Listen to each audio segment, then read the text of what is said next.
ಹೃದಯಾಘಾತದಿಂದ ಯುವಕ ಸಾವನ್ನಪ್ಪಿದ್ದಾನೆ. ಡ್ಯಾನ್ಸ್ ಮಾಡುವಂತ ಸಂದರ್ಭದಲ್ಲಿನೇ ಪ್ರಾಣ ಜೀವ ಹಾರಿ ಹೋಗಿದೆ. ಸಂಬಂಧಿಕರ ಮದುವೆಯಲ್ಲಿ ಪಾಪ ಯುವಕ ಖುಷಿಯಾಗಿ ಡ್ಯಾನ್ಸ್ ಮಾಡ್ತಾ ಇದ್ದ, ಎಂಜಾಯ್ ಮಾಡ್ತಾ ಇದ್ದ ಸ್ನೇಹಿತರ ಜೊತೆಗೆ. ಡ್ಯಾನ್ಸ್ ಮಾಡ್ತಾ ಇರಬೇಕಾದ್ರೇನೆ ಜೀವ ಹೋಗ್ಬಿಟ್ಟಿದೆ. ಕುಸಿದು ದಪ್ಪಂತ ಬಿದ್ದು ಬಿಡ್ತಾನ ಯುವಕ. ಸಂಬಂಧಿಕರ ಮದುವೆಗೆ ಹೋಗಿದ್ದಂತೆ, ಮದುವೆಯಲ್ಲಿ ಡ್ಯಾನ್ಸ್ ಮಾಡ್ತಾ ಇದ್ದಂತೆ ಹೃದಯಾಘಾತದಿಂದ ಏಕಾಏಕಿಯಾಗಿ ಕುಸಿದು ಕೆಳಗಡೆ ಬೀಳ್ತಾನೆ.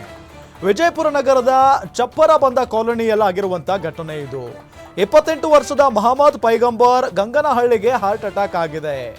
ಅಲ್ಯೂಮಿನಿಯಂ ಕಿಟಕಿ ಬಾಗಿಲು ಕೆಲಸ ಮಾಡಿಕೊಂಡಿದ್ದಂತೆ ಮಹಮ್ಮದ್ ಗೋಳಗುಮ್ಮಟ ಪೊಲೀಸ್ ಠಾಣಾ ವ್ಯಾಪ್ತಿಯಲ್ಲಿ ಆಗಿರುವಂತ ಘಟನೆ ಇದು.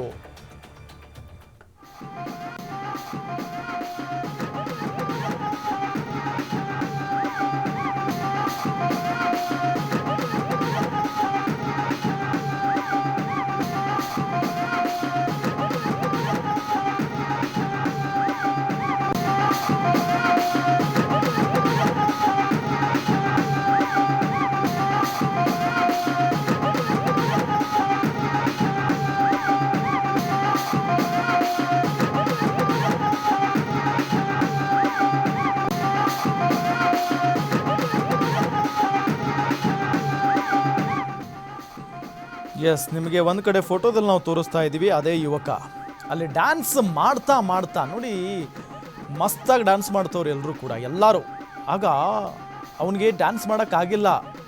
ಆ ಕಡೆಯಿಂದ ಹೊರಗಡೆ ಬರೋಕ್ಕೆ ಟ್ರೈ ಮಾಡ್ತಾನೆ. ಅಲ್ಲೇ ಹಿಂಬದಿಯಿಂದಾನೆ ಕುಸಿದು ದಪ್ಪ ಅಂತ ಬಿದ್ದುಬಿಡ್ತಾನೆ ಕೆಳಗಡೆ. ನೋಡಿ ಪಾಪ, ಭಯಾನಕವಾಗಿದೆ. ಜೀವ ಕ್ಷಣಿಕ ಅಂತಾರಲ್ಲ, ಅದಕ್ಕೆ ಉದಾಹರಣೆ ನೋಡಿ ಇದು.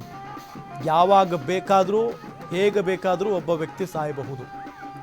ಇಂಥ ದೃಶ್ಯ ನಿಜಕ್ಕೂ ಕೂಡ ಭಾಳ ನೋವಾಗುತ್ತೆ ಇಂಥದ್ದನ್ನೆಲ್ಲ ನೋಡಿದಾಗ. ಯಾಕೆ ಅಂತ ಹೇಳಿದರೆ ನೋಡಿ, ಸಂಬಂಧಿಕರ ಮದುವೆಗೆ ಹೋಗಿದ್ದಾನೆ ಆತ ಸ್ನೇಹಿತರ ಜೊತೆಗೆ.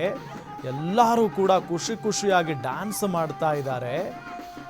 ಆವಾಗ ಅವರೆಲ್ಲರ ನಡುವೆ ಇದ್ದಂಥ ಹುಡುಗ ಕೆಳಗಡೆ ದಪ್ಪ ಅಂತ ಬಿದ್ದುಬಿಡ್ತಾನೆ. ಅದಾದ ನಂತರ ಆತ ಸ್ಪಾಟಲ್ಲೇ ಡೆತ್ತು. ಯಾಕೆ ಅಂತ ಹೇಳಿದರೆ ಆತನಿಗೆ ಹೃದಯಾಘಾತ ಆಗಿರೋದಿದು.